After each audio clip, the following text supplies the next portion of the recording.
Hi guys, I'm Shmi and today I'm visiting Manhart to take a look at something that is moderately outrageous. This car behind me is the Manhart MH2 630.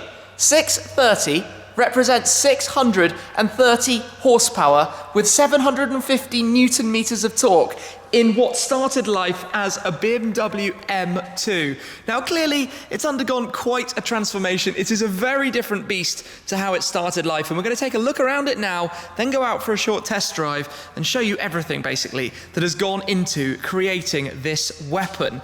The most important thing is the engine. I'm going to lift up the engine cover in a moment to show you that. But the standard M2 has 370 horsepower and 500 Newton meters. So those numbers have grown substantially to 630 and 750 respectively. A lot of the components around the car are new and created by Manhart. So the bonnet, for example, with the ventilated slats. Down at the front end, you've got the carbon fibre front splitter. We've got a number of BMW sort of performance parts, and straight up here, the wheels from the M4 competition, 20-inch to fit with the car, some BMW performance mirrors and skirts. Manhart's wing to counter obviously the additional downforce at the front end, at the rear as well. A new exhaust system, valve controlled system, and the performance diffuser as well. And I should probably touch on the livery. The livery of this car is akin, of course, to the MotoGP safety car, except with a slight difference. Manhart original, because they've created it here in the workshop that we're just exploring around at the moment. Inside, have a look in here. It is not the comfort of the M2 that you expect. It is now bucket seats and roll cage. So Recaro seats, the rear completely stripped out naturally, and the gold painted cage as well. And there are only going to be 5 of these, and this is the first one. This is number 1 of the 5 MH630. But dashboard wise, it's a regular M2. You've got the different driving modes to select through: Comfort, Sport, Sport Plus. And you can see you've still got the stitching, the Long Beach Blue stitching from the original car. But obviously, exterior is a little bit different. Let's take a look under here. So just come in here for a second, do the double release, and come and show you in the engine bay, because the big story about this car is this. This is no longer the engine from the M2. This is an engine from an M4 that has been developed further. So you can see it's got larger turbos, new complete setup, air intake, all of the carbon fibre parts over the top to basically get this much power out of it. And obviously that's an awful lot that's then going through to the rear wheels, so the gearbox has to be able to handle it all. And yeah, no doubt quite a complicated operation to make this work, but it sure does look cool. And I imagine it's going to be quite entertaining to drive as well. This is quite nice, having a look on the underside. So this is a little bit of a monster of a car. That's the power plant. We close this back down. Give it a click. There we go. And in a moment, I'm going to be taking it out for a drive. But let's just take this in for a moment. I didn't mention the brakes. Manhart's own brakes developed. They're not the ones from the M3 or the M4 or anything. They're their own brakes, which is quite cool as well. And I think the finished look of the car is actually quite awesome too.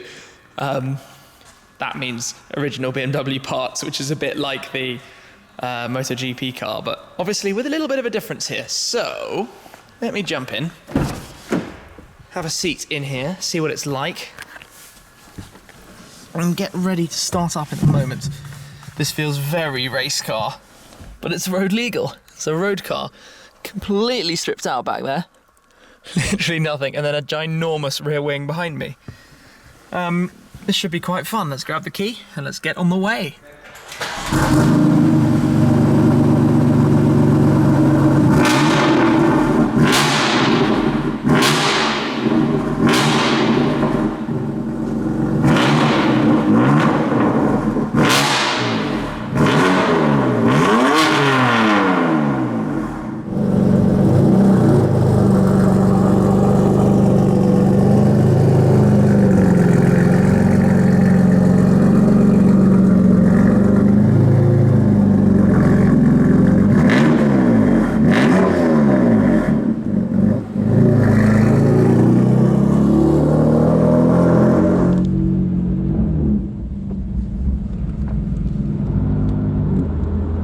When you start driving in here, for the first sort of moment, you're thinking, maybe I'm just driving a normal BMW 2 Series. And about a millisecond later, you realise that that is absolutely not true. And this thing is a savage race car and wild, boisterous machine. Just a couple of downshifts. So 5th, 4th, 3rd, 2nd. What on earth? With the way the seats are stripped out, you hear all of that. It's just noise, noise, noise, and a little bit more noise. You feel literally like it's a race car. Everything is super, super sensitive. The throttle pedals, the feel, the heavy steering, the way you're sort of feeling every bump from the road, obviously, because it's stiff and set up for track performance. And then you start thinking about how much power it has and what might happen if you put your foot down. So let's put the car into sport and then straight away into Sport Plus, just because, hey, who doesn't want it to be the most aggressive and sporty mode possible? And just listen to that. And then a small squirt, just a small squirt. Naturally, it lights up. That's a lot of power to put down on the road. You hear the turbos and then the way they release as well afterwards. This is just...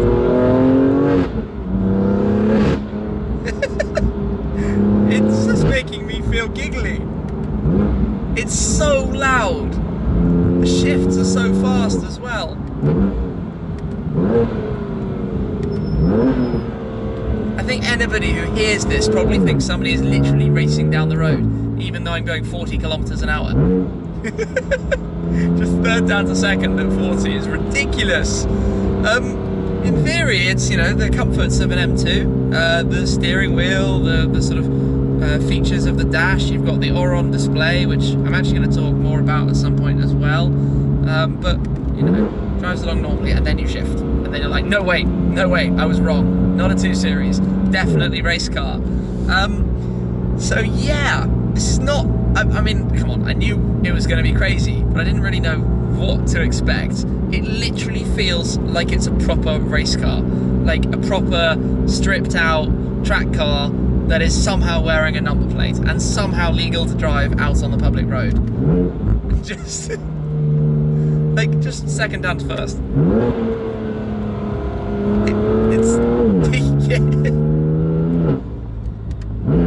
The shifts are really quick, it's quite impressive. Just pootling through a quiet, sleepy little village that's probably wondering what on earth is going on. Steering feel is really nice, just sort of turning it in, I know going very slowly, but grips in. So are we out? Are we about to be able to push on a little bit on some very smooth flat tarmac?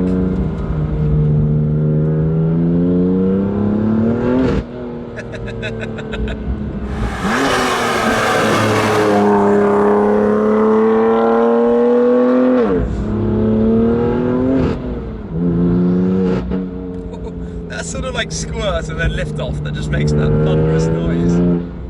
This is ridiculous as a car. Like, I just want to hit the apexes and run on the curbs. I feel like I'm, well, obviously not on a racetrack, but want to be on a racetrack.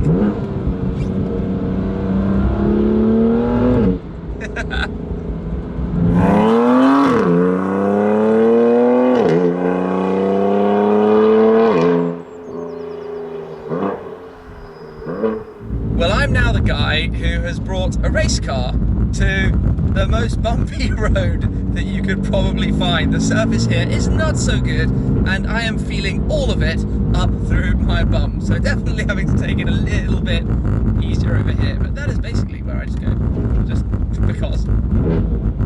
It's so silly. Oh, goodness me. The way you can sort of squirt a little bit between each gear, the way you can just give it a little press, get some turbos, and flip the next, is just kind of fun.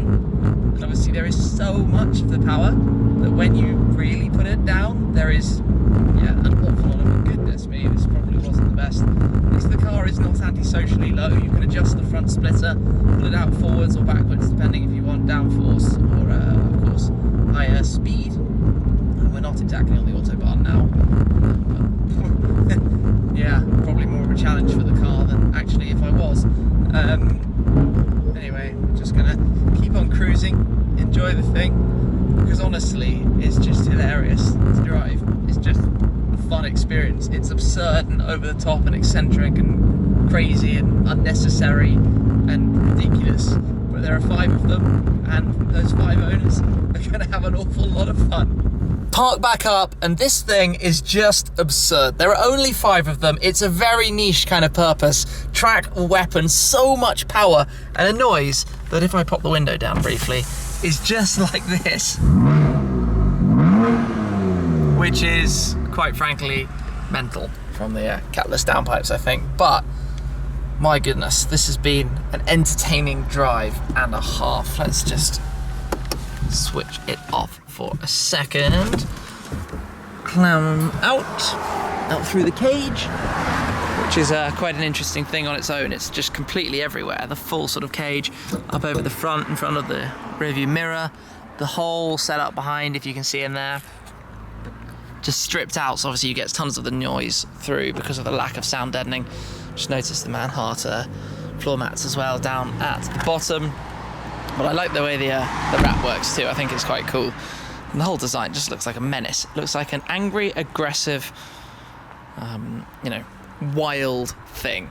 So I've had quite a lot of fun driving this. I hope you've enjoyed this sort of little kind of look at some sort of impressions of what it's like. Obviously a car like this, to really get the most out of it, you need to be pushing on and being able to use the power it has, the downforce that it has, and the grip that it has. But for me, I have loved that one. It's been an awesome lot of fun visiting Manhart as well. So I hope you've enjoyed the video, having a look at the MH2 630, one of just 5 in the world. That's it for now though. Thank you very much for watching, guys. Thanks to Manhart for having me, and I'll catch up with you again very soon. Cheers.